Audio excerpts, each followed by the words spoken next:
Zagreus has escaped the underworld millions of times, and in the process defeated countless enemies.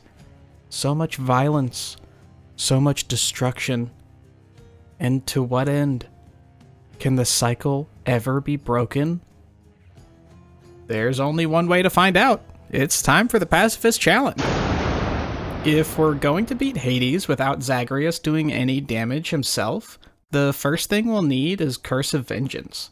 So now we can take damage, strategically, and Ares will call down the powerful Sword of Damocles to destroy our enemies. No blood on Zag's hands. Easy. After a few chambers, we got to our first mini-boss, the Doomstone. And while I was initially concerned that the enemy has a ton of HP, the lasers are a great way to consistently trigger our revenge boon without taking too much damage, and we made it to the next chamber, a survival room. It might seem scary, but they're great for this challenge because you just run away until the timer's up.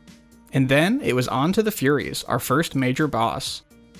I was a little unlucky and still only had the one revenge boon from Ares, so I had to be really careful to only take a little bit of damage at a time, but surprisingly, I was able to defeat Tisiphone with a ton of HP to spare. And then it was on to Asphodel, where I ran into a really scary encounter. Armored Bombers. They do a ton of damage, and almost ended the run right there, but I was able to just barely survive the room with 1 HP. Then I had another terrifying room right afterwards, the Witch's mini-boss. But thanks to the help of Meg, she stripped their armor off, and Ares helped us clean up the leftovers. Then we got the single most important boon of this build, Vengeful Mood. Now our revenge damage will sometimes proc automatically, and taking damage is no longer our main source of clearing rooms. Phew.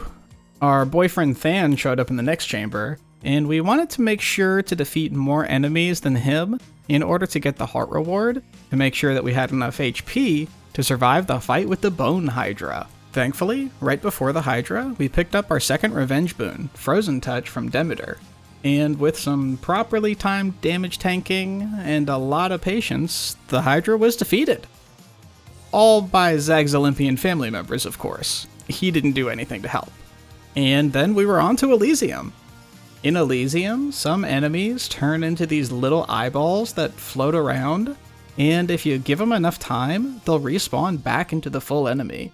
So without Vengeful Mood automatically damaging them, this room would actually be impossible to clear. I was able to find a third Vengeance boon, Wave of Despair from Aphrodite, just in time for the boss of Elysium, Theseus and Asterius.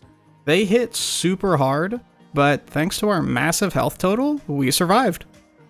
Then it was on to the final biome, Styx, where we need to find a snack for Cerberus, which can be found at the end of one of the tunnels in Styx.